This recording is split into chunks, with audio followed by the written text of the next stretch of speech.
ನಮಸ್ಕಾರ ಸ್ನೇಹಿತರೆ, ಎಲ್ಲರೂ ಹೆಂಗಿದ್ದೀರಿ? ನನ್ನ ಡಿವೈನ್ ನೇಚರ್ ವಿತ್ ಡಿಜೆಗೆ ಸ್ವಾಗತ. ಇವತ್ತು ನಾನು ನಿಮ್ಗೆ ಗೋಬಿ ಮಂಚೂರಿ ಹೆಂಗೆ ಮಾಡೋದು ಅಂತ ಹೇಳ್ಕೊಡ್ತೀನಿ ಬಿಸಿ ಬಿಸಿಯಾಗಿ. ನಾನು ಇಲ್ಲಿ 2 ಗೋಬಿ ತೊಗೊಂಡಿನಿ. ಒಂದು ಪಾತ್ರೆ ಒಳಗೆ ನೀರು ಹಾಕ್ಕೊಂಡ್ಬಿಡ್ತೀನಿ. ಅದು ಕ್ಲೀನಾಗಿ ತೊಳ್ಕೊಬೇಕಲ್ಲ, ಅದಕ್ಕೆ 1-2 ತಂಬಿಗೆಯಷ್ಟು ನೀರು ಹಾಕ್ಕೋತೀನಿ. ಅದು ಸ್ವಲ್ಪ ಕಾಯ್ಲಿಕ್ಕೆ ಬಂದ ತಕ್ಷಣ ಒಂದು ಅರ್ಧ ಸ್ಪೂನಷ್ಟು ಉಪ್ಪು ಹಾಕ್ತೀನಿ. ಆಮೇಲೆ ಒಂದು ಅರ್ಧ ಚಿಟಿಗೆಯಷ್ಟು, ಅರ್ಧ ಸ್ಪೂನ್ ಅಂತಲೇ ಅನ್ಕೋಬೋದು, ಅರ್ಶಿಣ ಪುಡಿ ಹಾಕ್ತೀನಿ. ಆ ನೀರಿನೊಳಗೆ ಆ ಬಿಸಿ ನೀರಿನೊಳಗೆ ಈ ಗೋಬಿನ ಇದ್ವಲ್ಲ 2 ಅವನ್ನ ಒಳಗೆ ಇಟ್ಕೊಂಡ್ಬಿಡ್ತೀನಿ. ಈಗ ನೋಡಿರಿ, ಅದು ಚಲೋತ್ನಾಗಿ ಕಾಯಲಿ. ಇಲ್ಲೇ ಒಂದು ಪಾತ್ರೆ ಒಳಗೆ 3 ಟೇಬಲ್ ಸ್ಪೂನಷ್ಟು ಕಡ್ಲೆ ಹಿಟ್ಟು ಹಾಕೋತೀನಿ. ಅದು ಸಾಫ್ಟ್ ಬರ್ತದೆ, ಅದಕ್ಕೆ ನಾನು ಕಡ್ಲೆ ಹಿಟ್ಟು ಯೂಸ್ ಮಾಡ್ತೀನಿ. ಅದೇ ರೀತಿಯಾಗಿ 3 ಸ್ಪೂನಷ್ಟು ಕಾರ್ನ್ಫ್ಲೋರ್ ಹಿಟ್ಟು ಹಾಕೋತೀನಿ.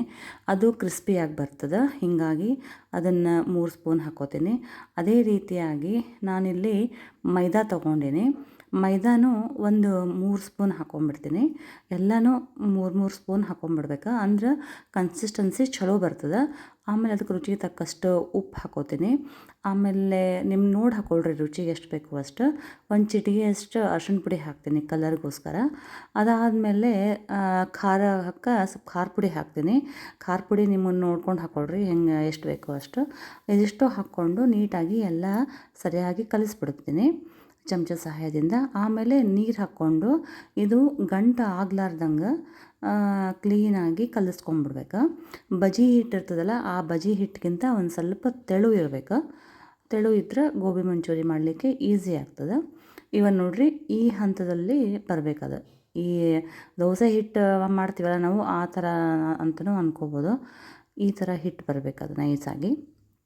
ಇವಾಗ ನೋಡಿರಿ, ಇಲ್ಲಿ ಗೋಬಿ ಎಲ್ಲ ಚೆಂದಾಗಿ ಬಿಸಿನೀರೊಳಗೆ ಒಂದು ಅರ್ಧ ಬೆಂದು ಬಿಟ್ಟದ. ಆಮೇಲೆ ಕ್ಲೀನೂ ಆಗಿಬಿಟ್ಟಿರ್ತದೆ. ಇದನ್ನು ಒಂದು ಪ್ಲೇಟ್ ಒಳಗೆ ತೆಗೆದಿಟ್ಕೊಂಡ್ಬಿಡೋಣ. ತೆಗೆದಿಟ್ಕೊಂಡು ಇದನ್ನು ಸಣ್ಣ ಸಣ್ಣ ಪೀಸಾಗಿ ಹೆಚ್ಚಿಟ್ಕೊಂಡ್ಬಿಡ್ತೀನಿ. ಇದನ್ನು ಫುಲ್ ಅಂದ್ರೆ ಗೋಬಿಗೆ ಇದು ಮಾಡಬೇಕಲ್ಲ, ನಾವು ಫ್ರೈ ಮಾಡಬೇಕಲ್ಲ, ಅದಕ್ಕೆ ಸೈಜ್ ನೋಡಿಕೊಂಡು ಕಟ್ ಮಾಡ್ಕೊಳ್ರಿ. ಭಾಳ ದೊಡ್ಡ ಬೇಡ, ಸಣ್ಣದಾದ್ರೆ ಸಾಕಾಗ್ತದೆ. ಇವಾಗ ಇದು ಗೋಬಿ ಎಲ್ಲ ಹೆಚ್ಚಿಟ್ಕೊಂಡಿದ್ದಾಗಿದೆ, ರೆಡಿ ಆಗಿದೆ. ಆಮೇಲೆ ನಾವಿಲ್ಲೇ ಮೊದಲು ನಾವು ಹಿಟ್ಟು ಕಲಿಸಿಟ್ಕೊಂಡಿದ್ವಲ್ಲ, ಈ ಹಿಟ್ಟಿನೊಳಗೆ ಗೋಬಿನೆಲ್ಲ ಹಾಕ್ಕೊಂಡ್ಬಿಡ್ತೀನಿ. ಫುಲ್ ಹಾಕ್ಕೊಳಂಗಿಲ್ಲ, ಯಾಕಂದರೆ ಹಿಟ್ಟು ನೋಡ್ಕೊಂಡು ಹಾಕ್ಕೋತೀನಿ. ಒಂದು ಸ್ವಲ್ಪ ಉಳಿಸ್ಕೋತೀನಿ ಇದ್ರೊಳಗೆ. ನೋಡಿರಿ, ನೀಟಾಗೆಲ್ಲ ಫುಲ್ ಕಲಿಸ್ಕೊಂಡ್ಬಿಡ್ತೀನಿ. ಫುಲ್ ಕಲಿಸ್ಕೊಂಡು ನೋಡಿರಿ, ನಾನು ಹೇಳಿದ್ನಲ್ಲ, ಒಂದು ಸ್ವಲ್ಪ ಉಳಿಸ್ಕೊಂಡಿನಿ. ಆಮೇಲೆ ಹಿಟ್ಟು ಉಳಿತದೆ, ಅದಕ್ಕೆ ಉಳಿಸ್ಕೊಂಡಿನಿ. ಈಗ ಇಲ್ಲೊಂದು ಪಾತ್ರೆ ಒಳಗೆ ಎಣ್ಣೆ ಕಾಯ್ಲಿಕ್ಕೆ ಇಟ್ಕೊಂಡಿನಿ. ಆಮೇಲೆ ನಾನು ಇಲ್ಲೇ 2 ಈರುಳ್ಳಿ, ಆಮೇಲೆ ಈರುಳ್ಳಿ ಸೊಪ್ಪು, ಕ್ಯಾಪ್ಸಿಕಮ್, ಕೊತ್ತಂಬರಿ ಎಲ್ಲ ತೊಗೊಂಡಿನಿ. ನನಗಿಲ್ಲೇ ಒಂದೇ ಈರುಳ್ಳಿ ಸಾಕು ಅನ್ನಿಸ್ತು, ಅದಕ್ಕೆ ನಾನು ಒಂದೇ ಈರುಳ್ಳಿನ ಹೆಚ್ಕೊಂಡ್ಬಿಡ್ತೀನಿ ನೀಟಾಗಿ. ಇದು ಬೇಸಿಗೆ ಒಳಗೆ ಮಾಡ್ಕೊಳ್ಳೋದಕ್ಕಿಂತ ಚಳಿಗಾಲದೊಳಗೆ ಬಿಸಿ ಬಿಸಿಯಾಗಿ ಭಾಳ ರುಚಿ ಆಗ್ತದೆ ಮಾಡ್ಕೊಂಡು ತಿನ್ನಲಿಕ್ಕೆ. ಆಮೇಲೆ ಮನೆಯೊಳಗೆ ಮಾಡ್ಕೊಳ್ಳೋದ್ರಿಂದ ಹೈಜೀನ್ ಇರ್ತದೆ. ನೋಡಿರಿ, ಇವಾಗ ಈರುಳ್ಳಿ ಹೆಚ್ಚಿದ್ದಾಯಿತು. ಇವಾಗ ಕ್ಯಾಪ್ಸಿಕಮ್ನು ಅದೇ ರೀತಿಯಾಗಿ ಹೆಚ್ಚಿ ಇಟ್ಕೊಂಡ್ಬಿಡ್ತೀನಿ. ಕೊತ್ತಂಬರಿನ ಸ್ವಲ್ಪ ತೊಳ್ಕೊಂಬಂದ್ಬಿಡ್ತೀನಿ. ಅಲ್ಲಿವರೆಗೂ ಇದು ಈರುಳ್ಳಿ ಸೊಪ್ಪೇನಿತ್ತಲ್ಲ, ಅದನ್ನು ಸ್ವಲ್ಪ ನೀಟಾಗಿ ಹೆಚ್ಕೊಂಡ್ಬಿಡ್ತೀನಿ. ಅದು ಟೇಸ್ಟ್ ಎನ್ಹ್ಯಾನ್ಸ್ ಮಾಡ್ತದೆ ಈರುಳ್ಳಿ ಸೊಪ್ಪು, ಅದಕ್ಕೆ ನಾನು ಅದನ್ನು ತೊಗೊಂಡಿನಿ. ಇವಾಗ ನೋಡಿರಿ, ಇಲ್ಲೇ ಪಾತ್ರೆ ಇಟ್ಕೊಂಡಿದ್ವಲ್ಲ ನಾವು ಎಣ್ಣೆದು, ಅದು ಎಣ್ಣೆ ಮಸ್ತ್ ಕಾದ್ಬಿಟ್ಟದ. ಈಗ ಸ್ವಲ್ಪ ಹಾಕಿ ನೋಡ್ತೀನಿ ಈಗ ಎಣ್ಣೆ ಕಾದದ ಇಲ್ಲ ಅಂತಂದು.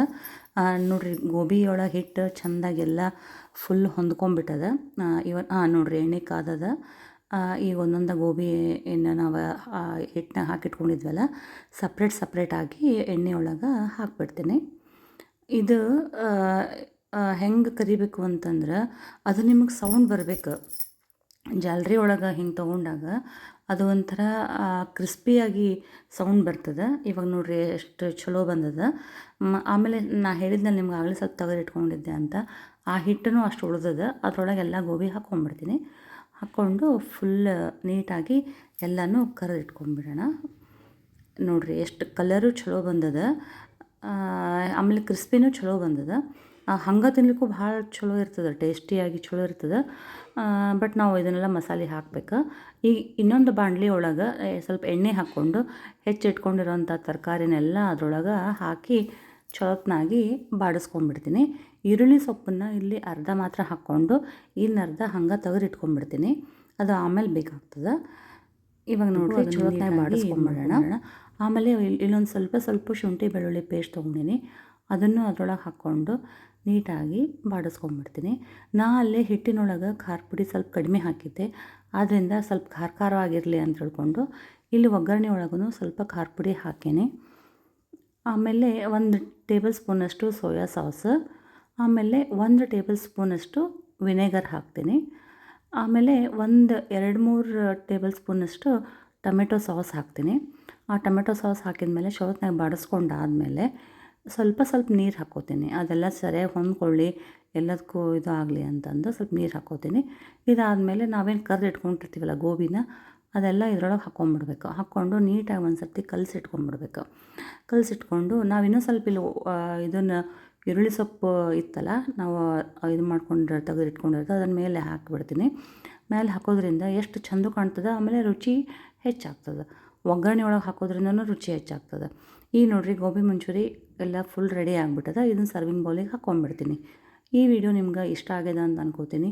ಇಷ್ಟ ಆಗಿತ್ತು ಅಂದ್ರೆ ಲೈಕ್ ಮಾಡಿರಿ, ಶೇರ್ ಮಾಡಿರಿ, ಮತ್ತು ಕಮೆಂಟ್ ಮಾಡೋದನ್ನು ಮರಿಬೇಡ್ರಿ. ಆಮೇಲೆ ಹೆಂಗಾಗ್ಯದ ಅಂತಂದು ನೋಡಿರಿ, ಕ್ರಿಸ್ಪಿಯಾಗಿ ಮಸ್ತ್ ಕಾಣ್ಲಿಕ್ಕತ್ತದ. Thank you.